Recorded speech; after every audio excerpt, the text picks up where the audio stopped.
So welcome to Belfast Vale. My name is Jonathan Watson, and today's guest is Daniel Ingram-Brown. Daniel is a theatre director and playwright. He is the artistic director of Suitcase and Spectacles Children's Theatre. He has a master's in creative writing and drama in education. Daniel is currently studying a PhD exploring adoption through creative writing. He is also the recipient of the Tanner Baybars Award for Original Writing in Science Fiction, Fantasy, and Magical Realism. Daniel is the author of the Firebird Chronicles series for children 9 to 12, and his new book, Beas Witch, published by John Hunt Publishing, is out now, and see link in description. So, Daniel, thanks very much for coming on today. Brilliant. No, thanks for having me. It's great. Nice to be here. Thank you. So just to get started, can I give people an idea of the book? How did Beas Witch come about? And in preparing for this interview, I know you, some of the notes, you took inspiration from where you live. Yes. Yeah. So there was two things came together in terms of the sort of the story of Beas Witch. So one is definitely where I live. I was saying I've just been out for a walk, and I like to walk, and where I live is really important. It's a sort of a market town. There's a river running through a sort of gorge with a big viaduct going over it. There's a castle. I live right near the castle. So it's sort of it's beautiful, very different to where I grew up in East London. So definitely this was part of the inspiration. And also the other side of the river, there's a cave where the prophetess Mother Shipton is said to have been born. And she was a prophetess around the time of Henry VIII.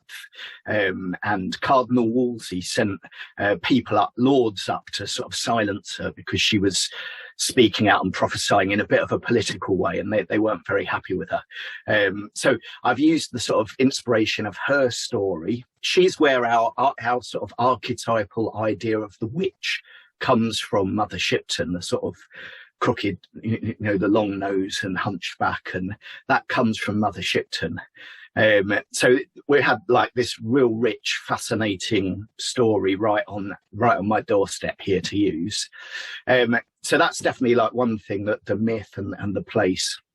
And then the other thing is that I'm an adoptive dad. So we adopted my son about 10 years ago now. He's about to be 16. He was 6 when he came to live with us. And the protagonist in Beas Witch is adopted. It's a girl called Beatrice. And the story is that she runs away from home on the eve of her 12th birthday. She's just had to move into a new adoptive placement. She's not happy. She runs away and she hides out in Mother Shipton's cave.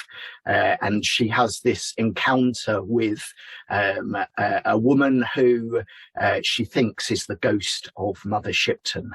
We never quite know in the story if it is the ghost of Mother Shipton, if it is somebody who works at the park, or whether it's something that she invents in her imagination. It's sort of, the reader can choose their interpretation of who this character is. But yeah, she has this ghostly encounter, and they trade stories. And I discovered while researching it that Mother Shipton was fostered. Which I hadn't realised when I started writing it. So it turned out they got lots in common. This character from hundreds of years ago and my character. So yeah, it's these two things coming together. The sort of the reality of being an adopted child in a contemporary times, and this historical, mythological witch prophetess character in the setting of Knaresborough in North Yorkshire, which is where I live. Yeah, because when I was preparing for this interview, because I remember when I was reading through and it said about Mother Shipton, the name rang a bell. I think I remember learning about her in school.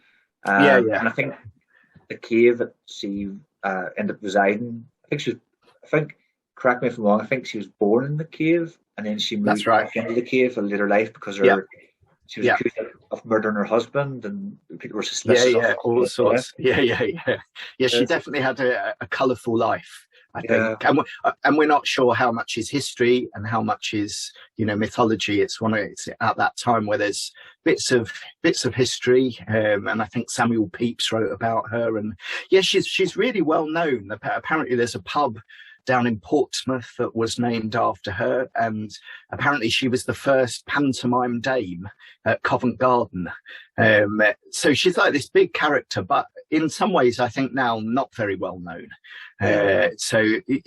Yeah, I think you're right. That's someone you may have heard of in the back of your head, but you don't quite know who she is. And yeah, It's I think fascinating.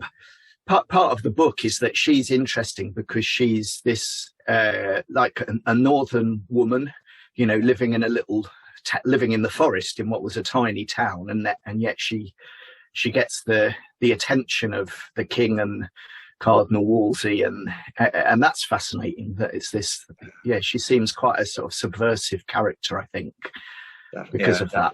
Yeah. And you and your son, you both had. I think you were talking to your son about the idea for the book, and he had mentioned to you that he had written a similar story in school. Can you tell us a bit more about that?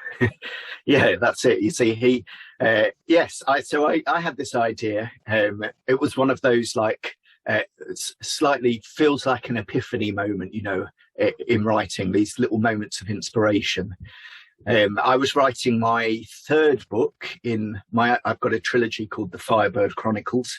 I was writing the third book in that, and it was coming to the end of it, and I was sort of starting to think about, what's next. And I was walking down, and I knew I wanted to write about adoption. I knew I wanted an adopted protagonist. And I was walking down the river here and sort of looked across and saw the sign for Mother Shipton's Cave. And I was like, oh, Mother, it's there. Parenting is there in the title of this legendary character. And I was just, in that moment, I was like, oh, I like this idea of, a child running away, hiding out in Mother Shipton's cave, encountering her ghost, and I was like, this is excellent. It's set here.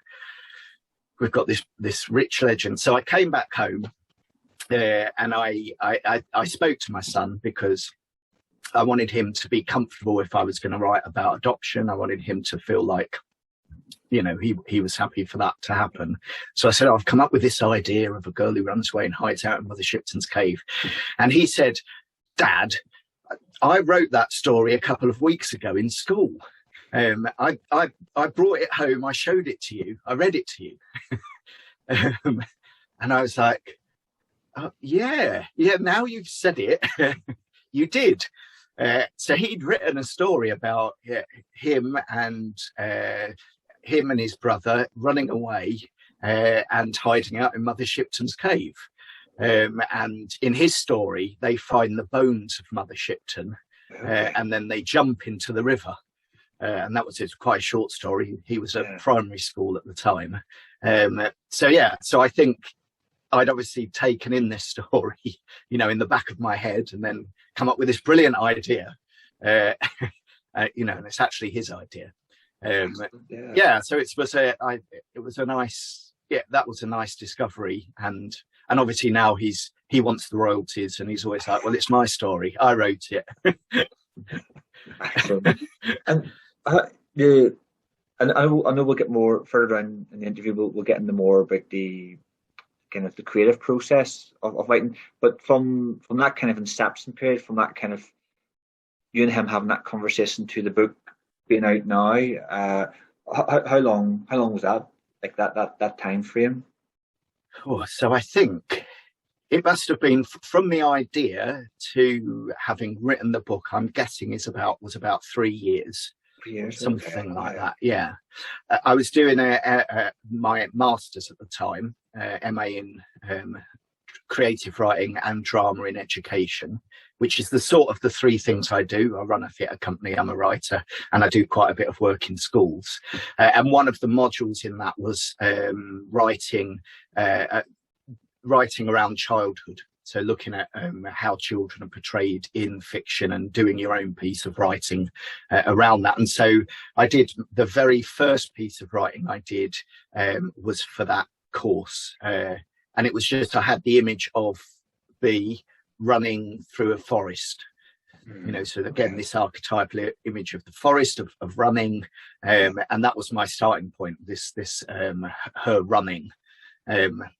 So I think I wrote that and I wrote about that as part of the masters, and then in the at the end of my masters for my main project, I then developed the story. I created Bee's backpack. So when she runs away, she packs loads of stuff into her backpack, and she wants to burn it. She wants to sort of get rid of her old life. That's what she's trying to do. So she packs all this stuff into the backpack and she runs away. So I, as part of the process, I created her backpack.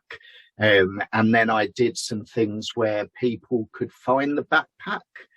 So they'd get a text to say where it was. And they went and found it. And then they had an hour to sort of sit and look through it and sort of explore the story that way. I've got the backpack. I can show you if you're interested. Yes, please. Yeah, that'd be great. Yeah, and then I carried on developing the story into my PhD. So I'm doing a PhD at the moment, and that's part of that is sort of writing the novel. So yeah, it's gradually been building it. I'll show you the backpack. Yeah, that'd be great. No, definitely. So this is her Bees backpack. Yeah, Bees backpack. So like even thinking about what sort of backpack would she have? You know, what's on it? So it's skulls and roses, which I think says something about her. It's got some like badges and stuff on there. Look, Yorkshire Festival. She's got a little badge there of a show that I saw, and which was about working through your emotions, and it says denial. So there's stuff on there which is it says something about her. And I had a friend who I chatted to who had a 12-year-old girl and sort of helped, and I said, well, you know, what do you think? Yeah, what would she have? And she sent me links to things, and so that's and then inside there's various things. Won't show you everything, but a few. So you got the guidebook to Mother Shipton's, and that was the story starts with her visiting Mother Shipton's cave. So she has one of the things about Mother Shipton's cave is there's one of the reasons it's an interesting place is there's a waterfall there called the Petrifying Well, and it's called that because anything that you put in the water gradually gets turned to stone. There's like high mineral content in the water, but people used to think it was cursed. So during the story, she pulls one of there's like a teddy. So that's like a calcified rock teddy that she steals from Mother Shipton's cave. So inside there is a cuddly toy. But this is like hard and that takes about 3 months, I think, to like form. So that's in her backpack, and that sort of works with her. She has her cuddly toy called Turtle. It's a turtle. Yeah. So and she can sort of carry that around with her. I think these sort of transition objects are quite often quite important to kids who've been adopted or had early sort of trauma and stuff. Something that you can carry that makes you feel safe. And it's always she carries that around with her. And as part of the writing process, I went out and I was like, I know I want to get her a cuddly toy. I don't know what it is. So I went around all the charity shops sort of looking through, is this Bee's toy? Is this and it's like, no. And then I got to this and I was like, yes, that's the one. This feels like it's hers. So that helped sort of develop her character, putting this together and developing the writing. Then there's stuff in here like there's a broken cat's collar. Which there's a whole little story behind that in the book. The big thing is there's her journal. So this is her journal. And in there she's got it's illustrated. She really likes Alice in Wonderland. So that's like the Cheshire Cat. Yeah. And these drawings were actually done by my friend's 12-year-old girl. Right. So these were actually, she's a good artist. Yeah. But these were actually done by a 12-year-old. And then, so she did all the stuff to do with cards and Alice in Wonderland and stuff in there. So, and then I wrote her diary. Yes. Of the night when she runs away. So if you read this, it's sort of the first draft of the second half of the book. Yeah. From the night when she runs away and her encounter with Mother Shipton. That's amazing. Yeah. Yeah, all the objects in the bag sort of say something about who she is. There's a letter that she has from her birth mum, which is the only thing. Oh, it's upside down. So, there you go. It's the only thing she has to sort of remember her birth mum. And there's a drawing on it that her birth mum has done. That she keeps remembering this drawing as if it's real, as if it wakes up. Yeah. What else we got? There's a picture of her as a baby. There we go. See, one of the few things that she has of her to help her remember who she is, in a sense, her past, where she comes from, her own story. And yeah, exactly. And you can see she's started to burn it. In the book, she starts to burn it, so half of it's sort of gone, and there's a bit of writing on it which is half burnt away, and I quite like that. I quite like it when you have fragments of writing and you're not quite sure. You want to know a bit more. What was that? What's the bit that's missing? Yeah. So yeah, and various other bits and bobs, so people could sort of sit with the bag and explore it. It's quite fun. Yeah, no, definitely. It's very interesting. I always find it fascinating how characters are kind of fleshed out, or they start off with this rough image someone sees, and then they go right and then the gains morph into more of a, obviously what people know the character as. And we'll definitely get back into the whole creative process, because that's something I do find interesting. How did your own experience as an adoptive father influence the story? So I think one of the reasons I wanted to write about adoption was to sort of highlight some of the challenges that adoptive young people can face, often like in a school environment. I mean, the stats, I think, adopted kids do half as well as their peers in exams. I think it's like nearly 80% of adopted children feel worried or unsafe in a school environment. I think they're 20 times more likely to be excluded, permanently excluded. So there's definitely things from early life trauma that carry on into, a child's present. And one of the things we learned when we were doing our training to be adoptive parents was about sort of therapeutic parenting, and how you can do certain things to help heal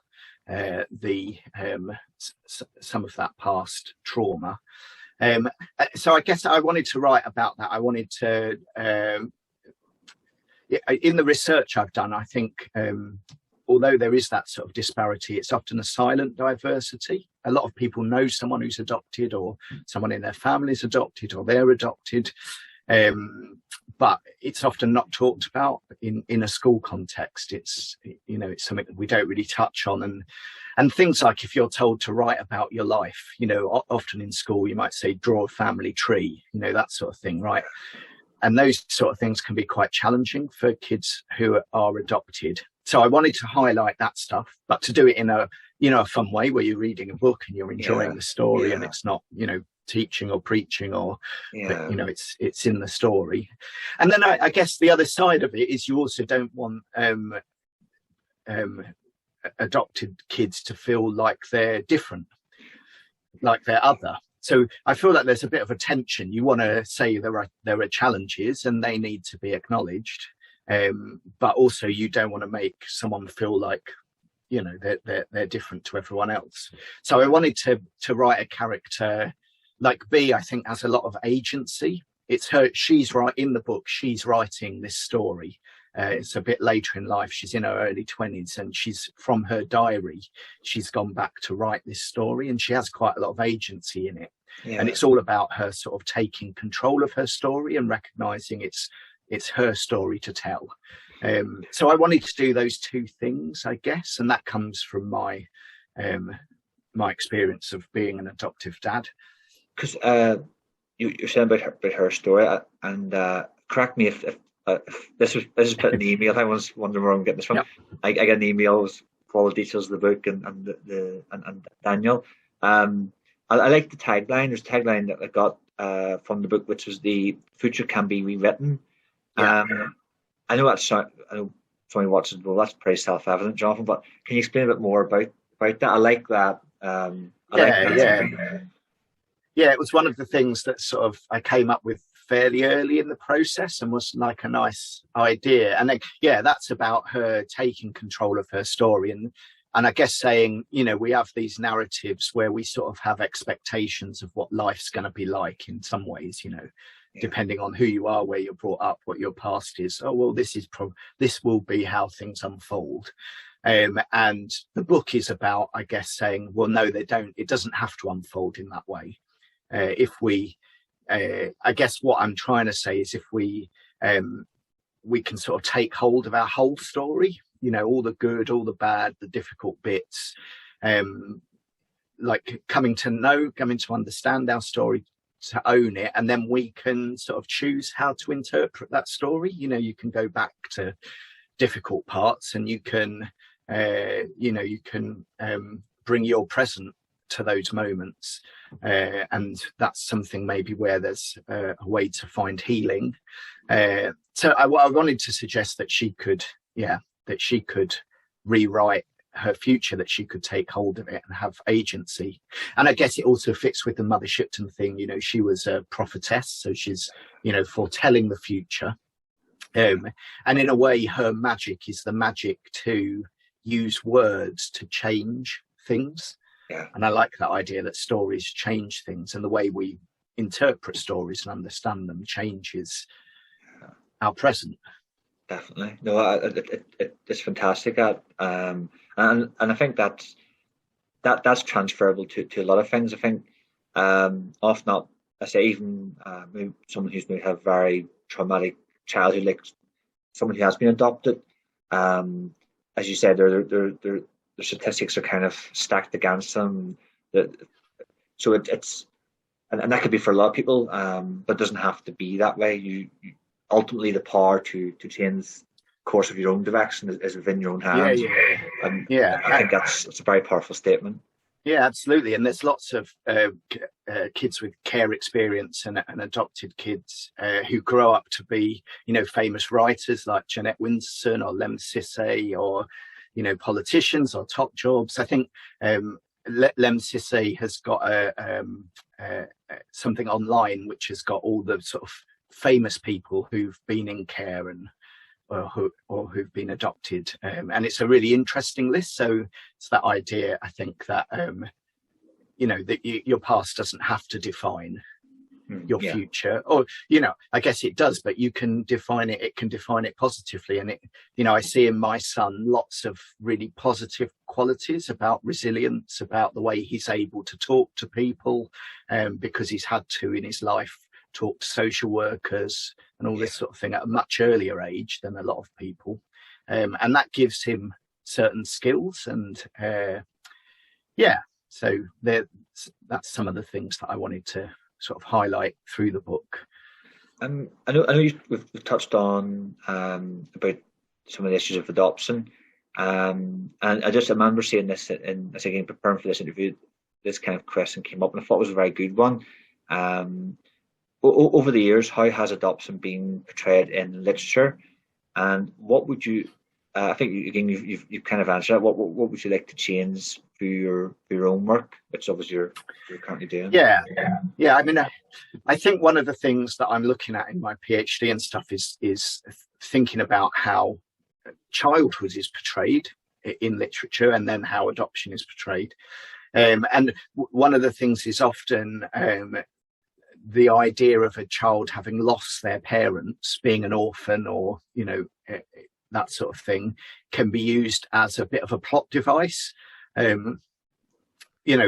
From a narrative point of view, in terms of writing a story, particularly for children, if you remove the adults, it sort of means you've got a story. The kids have got to go and discover something. They've got to go on an adventure.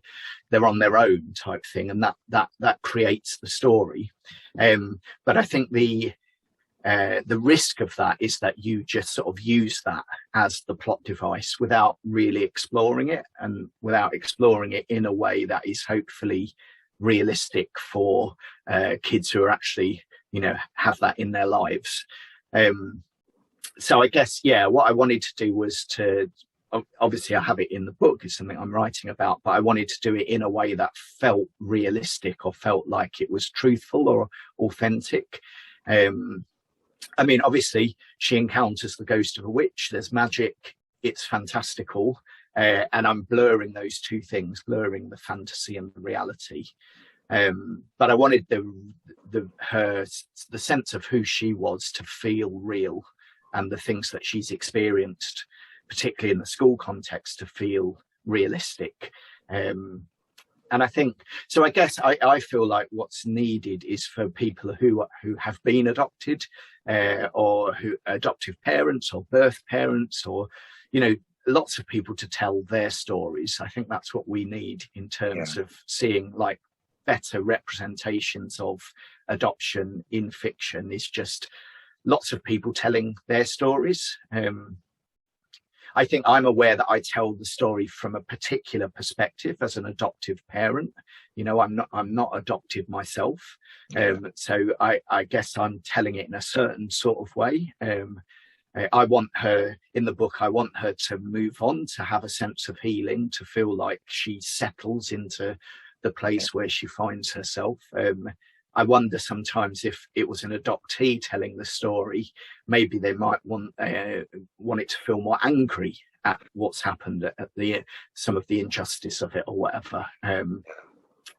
So I think we need lots of people to be writing stories, but the stories not to be just negative stereotypes, and not to be just a plot device that helps the story happen. So it's interesting. It's an interesting time, I think, to be writing when we're thinking about sort of representation of identity in fiction and those sorts of things. Yeah, no, it's fascinating, because I suppose it's, as you say, if you don't have any experience of that, it's kind of easy just to kind of go, oh, well, I'll use an orphan for this story, and you kind of suppose you, without that kind of understanding or experience, it's very easy to kind of just slide over it, push it aside, exactly. That's gone with the story, kind of thing. Yeah, exactly. Yeah. What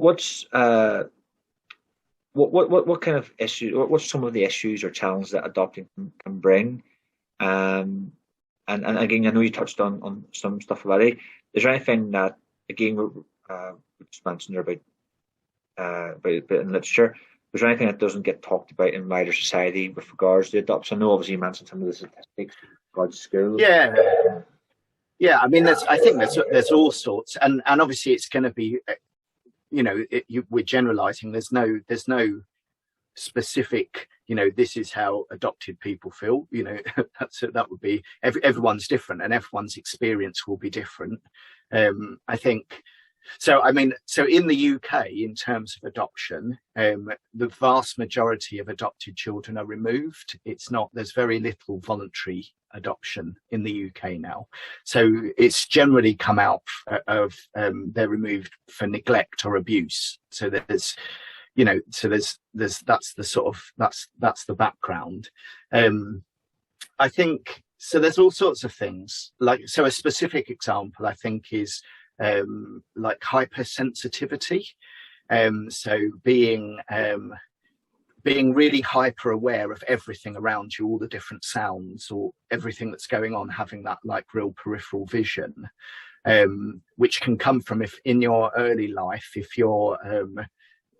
it feels unsafe, and you're left and you don't get what you need, then you develop this hypersensitivity to become very aware of everything that's going on around you, and that's something that can carry through. So things like in classrooms, it's much better often for an adopted or looked after child to sit at the back or by the wall, because then they've got less going on in their vision.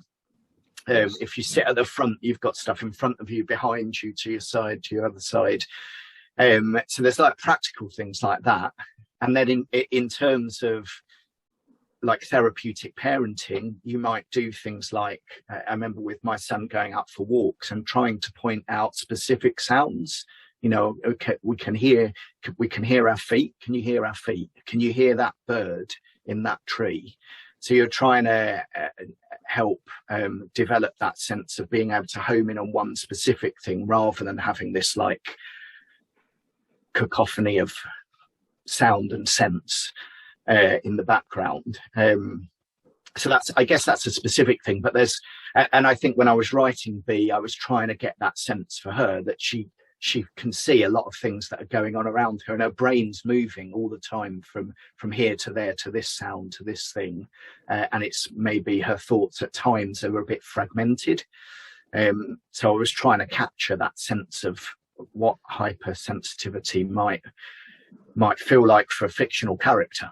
And there's lots of things like that, I guess, but it will be very different for each child. I think we've got to be careful about generalizing. Right. Obviously, again, you mentioned, like, you showed us the backpack, and it kind of gives a kind of a. I think anyone watching that, even myself, you kind of get an image of a person from that.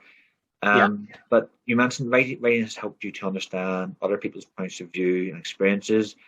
Can you explain more about this and how you develop the character? Obviously, we've seen part of this with the backpack. What goes into your kind of character development? Yeah, that's interesting. Yeah, so I guess for me, one of the challenges, and I quite like the challenge of when I'm writing, using it to really try and see the world from a different perspective, or I think that's one of the great things that can come from writing, is you can step into someone else's shoes and try to imagine, what it's like to see the world from that point of view. So I'm writing as an adult, writing for a child. So I'm trying to step into the shoes of a 12-year-old. I'm also trying to step into the shoes of a girl.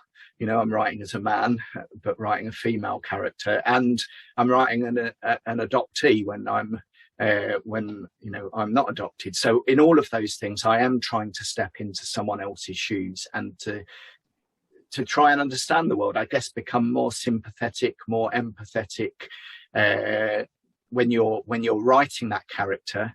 So I think Neil Gaiman talks about the fact that when you're writing, you have to try and locate the bit of the character that's in you, that you identify with that character. So there's moments when I was writing Bea, when she's really frustrated or angry, or she's particularly upset at one point in the book, and I'm trying to draw on those places where I've been particularly frustrated or angry or upset, and how did I respond? And then how do I think, where's the connection place to how she would respond?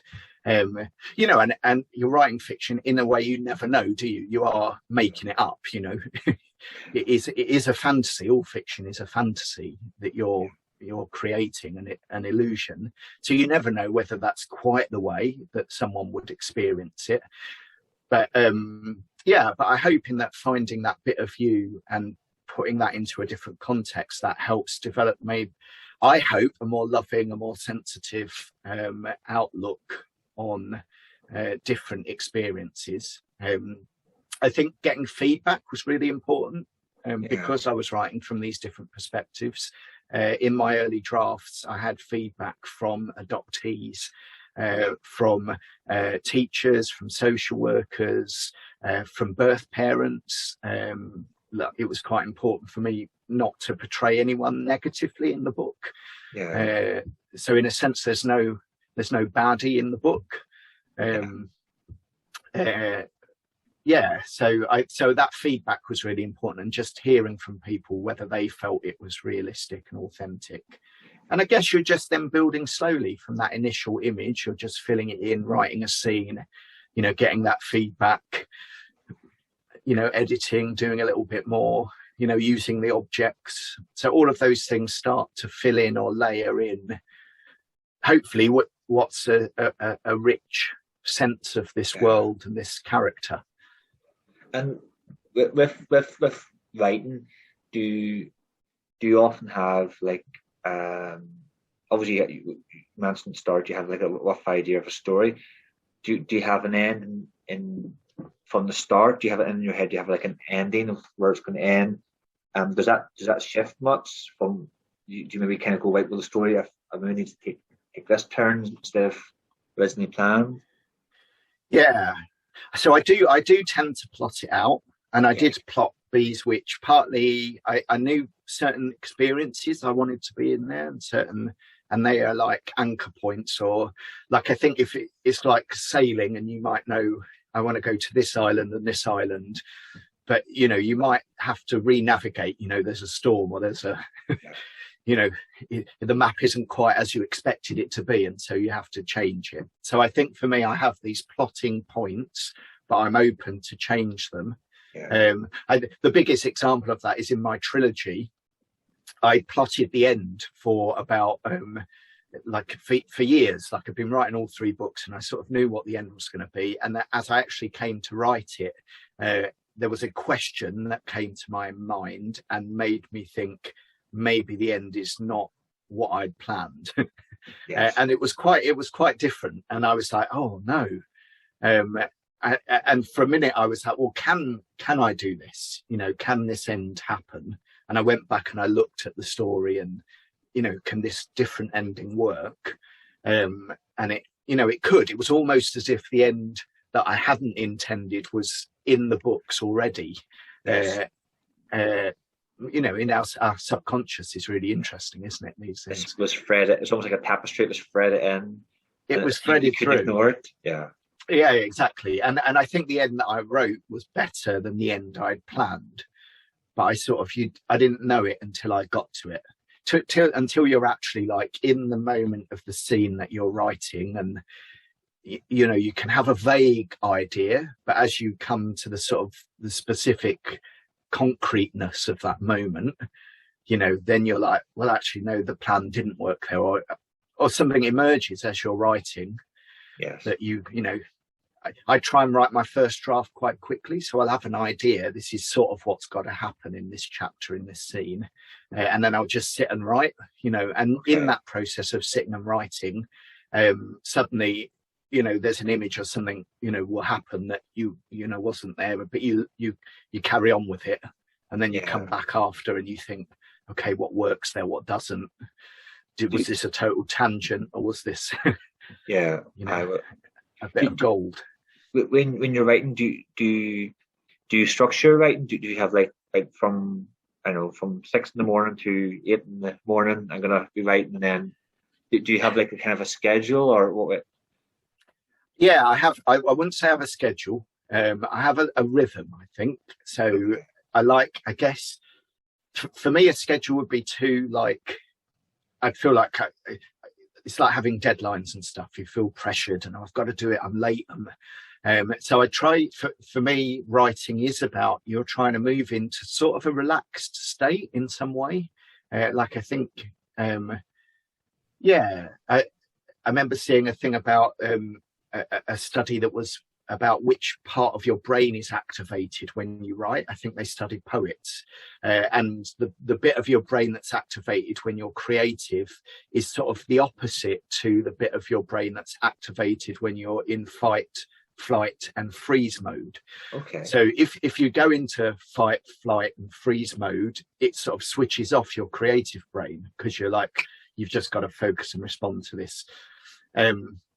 And you're nervous and you're worried and there's an anxiety. Whereas actually something I think that creative people are doing is trying to move into, that space of flow where things feel like they flow, and it's a sort of relaxed but focused state. It's a strange, almost trance-like in some ways. Yeah, exactly. You're in the zone, and so I have certain things that I do that help me to move into that space. One of them's walking. So I'll if I'm doing a first draft, I'll get up and I'll walk. I'll have my writing, my journal, all that, and I'll walk, and then I'll stop. There's a cafe by the river, and I usually stop there and I'll sit and I'll write in the cafe. That's partly because I don't have the distraction of the washing up and respond to this email, and it's partly because there's the motivation of coffee and cake, so I'm like, let's make it nice. But once I'm there, I'm on my own in a cafe with a note, with my journal. It's like, well, I better write something, You've got to get your pen out and get something down, because otherwise you're just sat there looking a bit lonely. Yeah, exactly.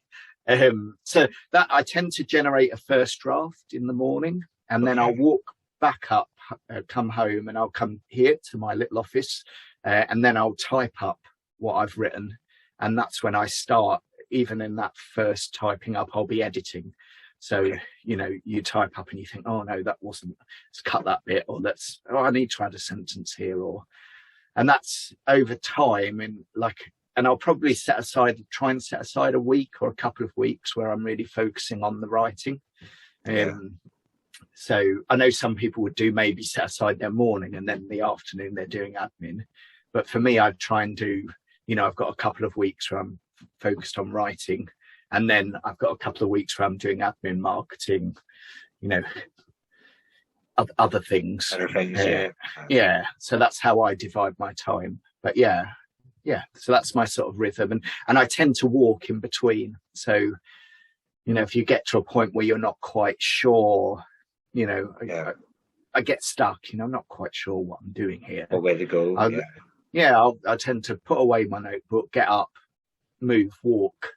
And usually in that process, your brain is then processing in a different way. You're active, you're moving, you're looking at things, you're asking questions. And usually in that process, I'll then come back and I'll have thought out, okay, this is what I need to do with this scene. This is where we need to go. Excellent. In what way would you like Beas Witch to be used in schools to start conversations on adoption? Obviously, I know we'll cover the whole to talk about adoption, but obviously the book's been used in imagining English literature classes. What way would you like the conversation to go on that? So as part of my academic work is to use the book in a school's context to sort of open up conversation, or open up the space really for kids to think about their own lives and do their own writing.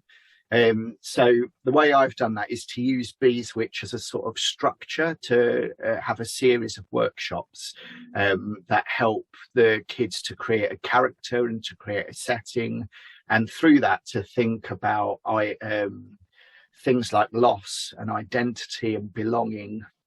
And for some of them, that might be they're writing about adoption, they're writing about their own experience. For some, it might be they're writing about moments of grief, or if they've lost a family member, or so I leave it sort of open for the kids to.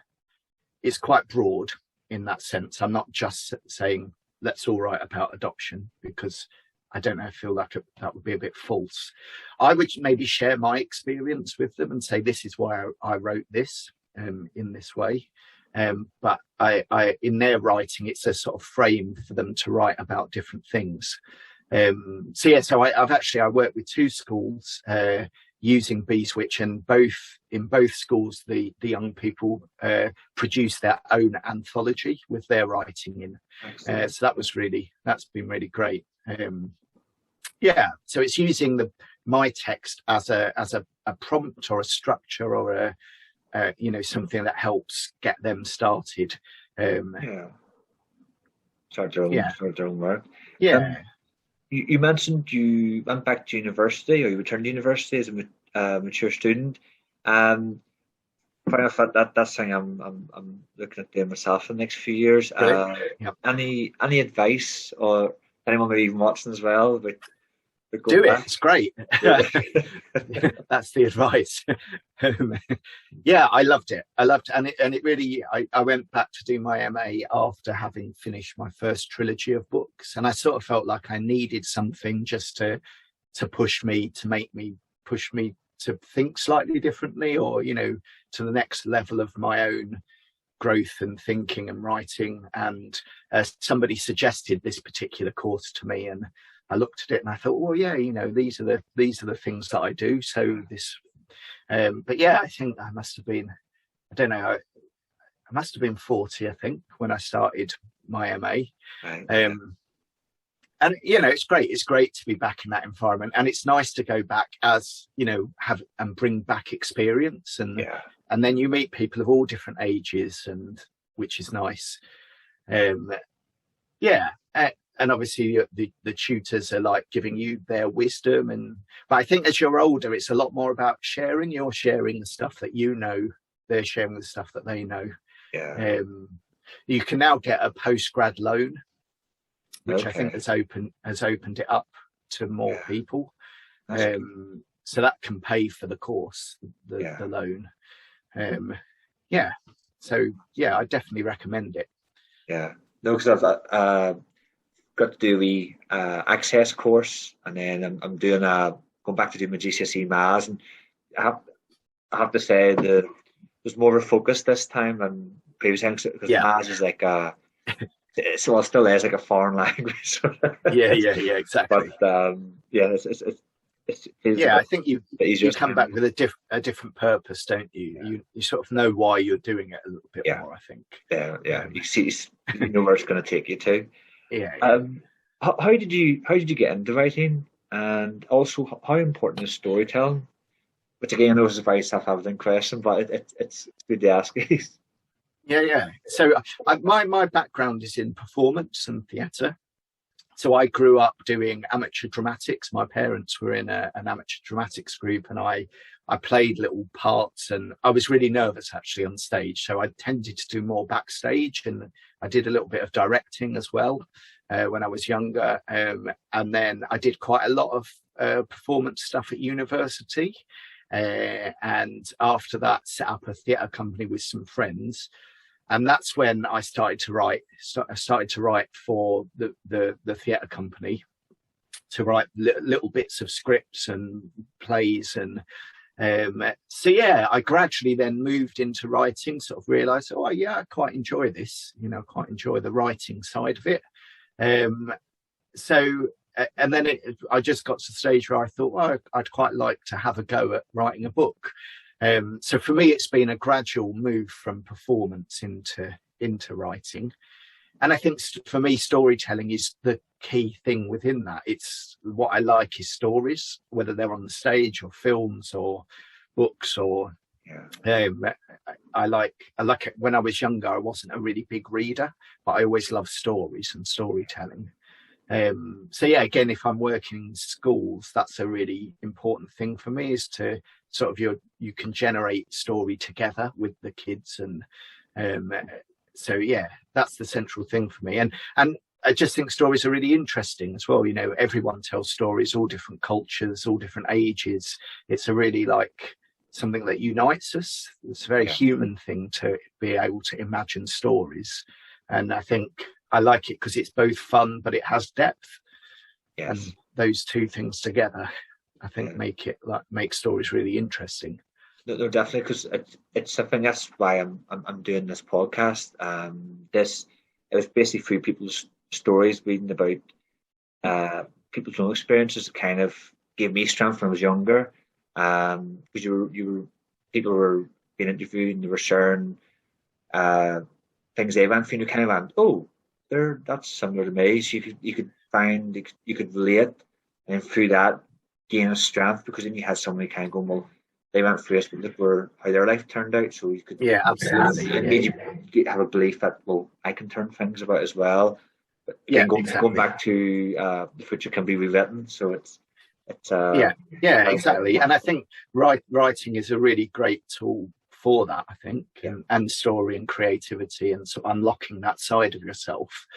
You know, I think it can be quite therapeutic, can't it? It can be something that helps you, you know, in a safe way, explore difficult moments or things that you want to turn around, or Yeah, definitely. Because I think there's another guest I had on previously, and he's a writer himself, Jeff Thompson, and he wrote a short play or short film on, it's called Brown Paper Bag, and the two characters in it are alcoholics. So in that way, it allowed to explore kind of addiction and that kind of life really in a way that, as you say, would act. A lot of people would have access to that story who maybe exactly didn't see that. So, I actually worked with a group of recovering addicts to create a play. So and it was one of the most beautiful experiences, because they brought so much of themselves into the process and the space, and I think loved it so much, you know, this ability to tell their story, but in a sort of safe way, in a safe environment. And that's powerful. That's amazing. I'm sure that it gave them kind of, probably for the first time, maybe in a long while, their own voice could be heard. Exactly. So as opposed to people looking at them going, "Oh, alky, there's no." I mean, they would say this. Yeah, absolutely. Nice, we used, so they told bits of their story, but then we fictionalized it into a single fictional character that was a sort of composite of all different bits of all of their stories. So it was sort of them, but not them, you know. So it had that like safety of, you know, they didn't have to get up and tell bits of their own life, but they could hear their lives being articulated through this character. It was really really profound, actually. And I remember when we first showed it, and people were the people who'd helped make it were in tears. You know, they were really moved by the whole process, and it was a massive privilege to do that and to work in that environment. What advice or tips would you give someone who wants to become a writer themselves? I know a lot of people. You often hear people going, "I'd love to write a book," or "love to do writing." Where's the best place to start and go on from there? I think the best place to start, I think, is to really go with the things that you're interested in. So, like that image that comes into your head, you know, that, you know, where you just go, "Oh, I've always wanted to write about the," you know, whatever it is, this, whether it's a place or you want to write about a particular moment of your own memory, or, you know, you want to write about a particular subject. Like, start with the thing that interests you. That, I think, is my advice. I think we too often dismiss that. Like, we have this idea of the writer or the author. I mean, the whole word authority, you know, as being, you know, special, or you know, writers with just ordinary people doing that. And so I think, like, don't feel like you can't. I think it's a thing, like, we often tell ourselves we can't do things, or that's stupid, or dismiss that. So I think go with the thing you're interested in, try and just pursue that and see where it leads. And it might start with, you know, jotting little things down, or, you know, writing something short, or I think trying to find somewhere to write something and share it is helpful. So for me, I started writing for theatre, and we often would book in the performance before, you know, the play was written. And that's a great motivator. You know, I've got to write this thing because we've got to rehearse it, and, you know, there's an expectation. So maybe, you know, if you can do something that gives you a context to share that thing, that's a helpful motivation to go, I need to do this. I need to at least finish something to a, you know, that it's got some shape, and then once you've got something, it's much easier. I think you can then play with it, and you can edit it, or you can expand it, or you can do different things with different bits of writing. So so go with your interest. Don't be put off. Don't think anything's trivial or not worth writing about, and find some way of motivating yourself to actually finish something. Yeah. See, when you've worked with people in the past with writing, do you find that as they start out with their work, do you find that the more they do it, the quality of their work improves? Yeah, definitely. I mean, I definitely think this the skill of sort of editing, shaping, structuring something is something that you learn, and certainly for me, like in writing my books, I personally think my books get better as they go along because I'm learning how a book works, how you keep tension going, how you cliffhangers, or all that sort of things. I think you can learn. But I think everyone has a sort of raw, like if I'm working with kids in schools, I never go in and we never don't produce anything. We always there's always something, there's always an idea, there's always, the kids always can create a monster or a character, or in fact, there's always too many ideas. So I think we're naturally creative when we allow ourselves to go to turn on that bit of our brain, and we have a sort of prompt or something that's going to help us do that. So I think we all have that natural creativity that maybe we lose that a little bit as we get older, and we have to re-find it or find the sort of playfulness of it. But I think the bit that you learn is sort of the well, I've written these ideas, but how do you put them together into something that someone would really enjoy reading? And that's about how you then structure it, what point of view you're using, the language you're using, and that's something I think you learn and get better at as you go along. Yeah, excellent. Can you tell us more about your work with the Storymakers Company at Leeds Beckett University? Yeah, so I'm just kicking off a 2-year project with I'm just going to put my chair up because it gradually sinks down. I'm gradually feel myself going low.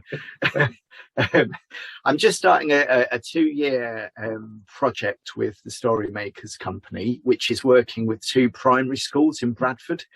So I'm working with year 3, so they're sort of 7 and 8 year olds. They're quite young for who I usually work with, and the aim is to I'll be working with a teacher over the 2 years, and we create a series of workshops that get the kids to make stories.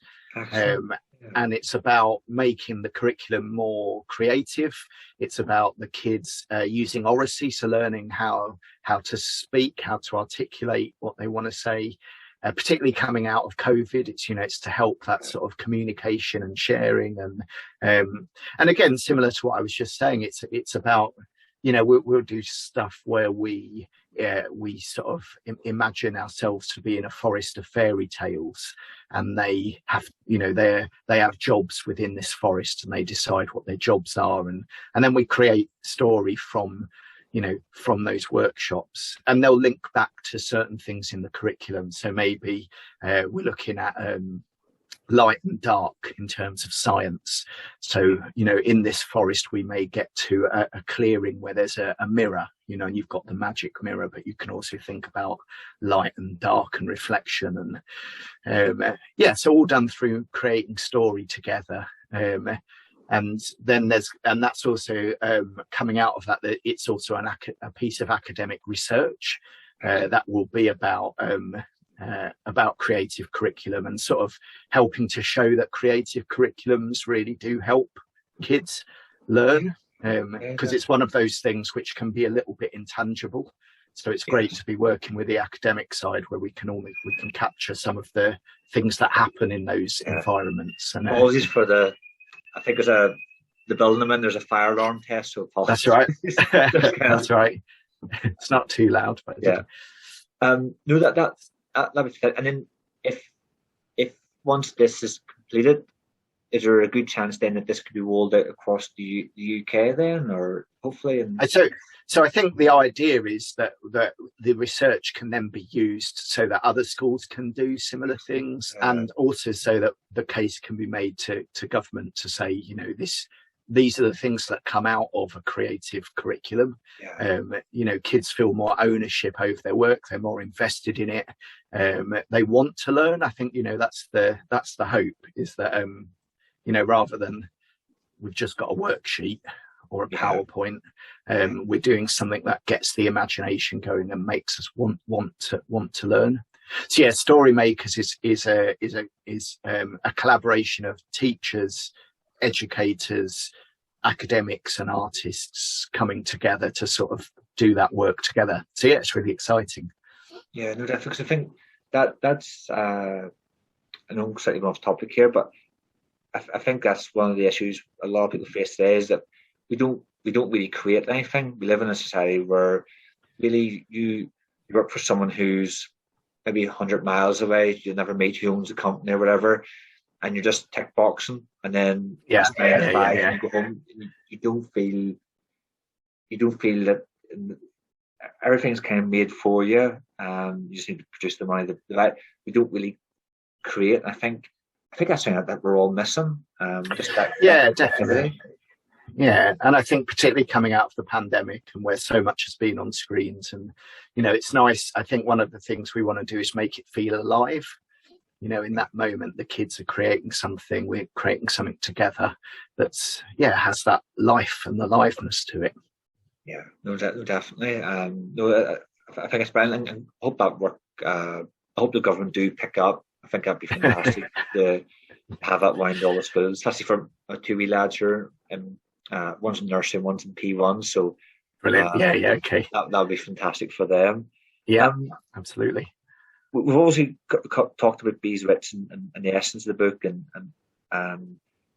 it's a question. Obviously, it's kind of, suppose this is a recap question, but what is the takeaway from Beas Witch? I hope the takeaway is this idea that it's a helpful, healing thing to own the whole of our story, to know the whole of our story, the good and the bad, the difficult bits, the joys, and to sort of see it all and own it all, and to say, that's me. I think that's the thing. So for adopted kids, it's a lot to do with life. It's called life story work. So obviously you can have maybe that sense of life being fragmented. There's a part of my life that's over there and forgotten, and my part.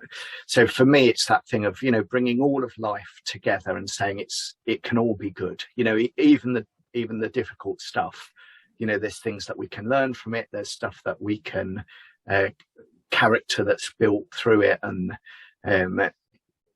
so I hope that it's a hopeful book in that sense.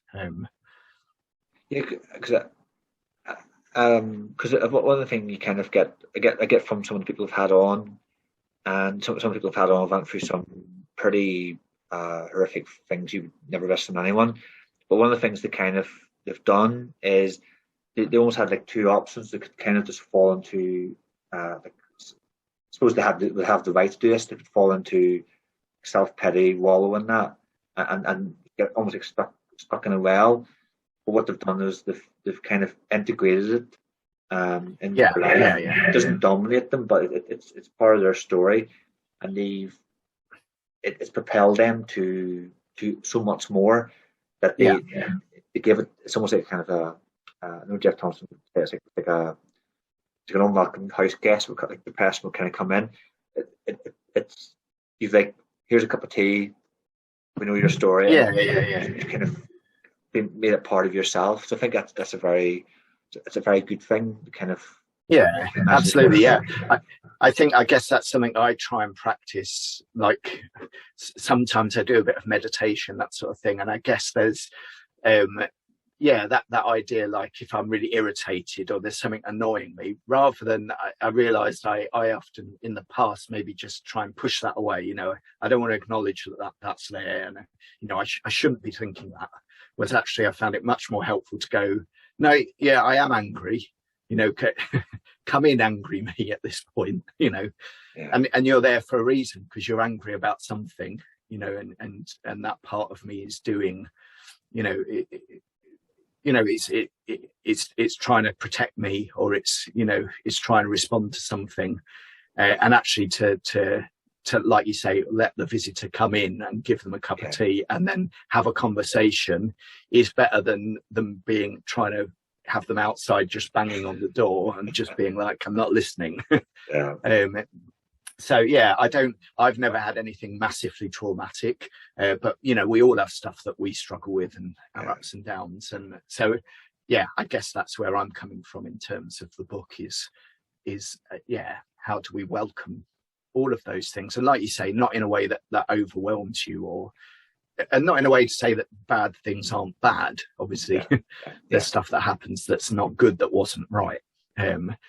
But yeah, just trying to listen to all of yourself, I guess, and not reject parts of yourself. I think that's the well, definitely. And as I said, definitely it's a powerful message. I think it's good, especially in children's fiction, that kind of message is there, and hopefully helps them process stuff in their life. I often ask, we're near the end of the interview, I often ask my guests this, it's kind of, it was like one of those wee questions you fired in. What is your mission statement? I had a mission statement. Oh gosh. That's hard. I think for me, there's something about, so the fun of stories, there's something about wonder. So that I'm interested in. So like going on a walk and just looking around thinking, this is beautiful, the river, the cliff, and I think in my work, I want to maybe bring some of my experience of wonder and share that in the work. That sounds like it doesn't do any of the stuff I've said in terms of like processing things, but I think the stuff of processing comes into that world of magic and wonder, and so putting the fantasy and the reality together, I guess, if maybe that's the mission statement, the beautiful, fantastical thrown together with the realistic, difficult stuff of life and mixed together. That's brilliant. Daniel, what's next? Is there another book in the works, or any other projects you're working on? So I need to finish my PhD now. Is my next I'm part-time. I've got 2 years left, and I'm writing my PhD as a narrative. So it is a fiction, and Beas Witch is a third of the PhD. So that's my big focus in terms of writing. And then in terms of the stuff I've got with schools, this 2-year project with story makers. And also I'm a writer in residence in a secondary school in Bradford. So I'm sort of working with 3 schools in an ongoing way and doing my PhD. And I think that's going to keep me occupied for, for the next bit of time. And then I don't know, we'll see what comes out of that in terms of next book or next story, or I'm not quite sure at the moment. Excellent. Daniel, where can people contact you or even purchase the book? So if you go to my website, so danielingrambrown.co.uk, if you go on there, there's other videos, trailers, all that sort of thing. There's also a shop link. So if you click on that, you can get books directly from me. So that's how I can sign them and all that sort of thing. Obviously, you can also get them from online, other online retailers, and you can order them in your local bookshop. If you go in and ask for it, you should be able to get it in a local bookshop or library as well. But yeah, if people want to get in touch, and also I do visit schools as well. So if there's any teachers who think, oh, this sounds good, they can get in touch through the website as well and see the sort of schools work that I do there. No, Daniel, thank you so much for your time today. As I really enjoyed chatting with you, and it's been great. It says books, storytelling sound very interesting. So thank you so much. Thank you. Yeah, it's been lovely.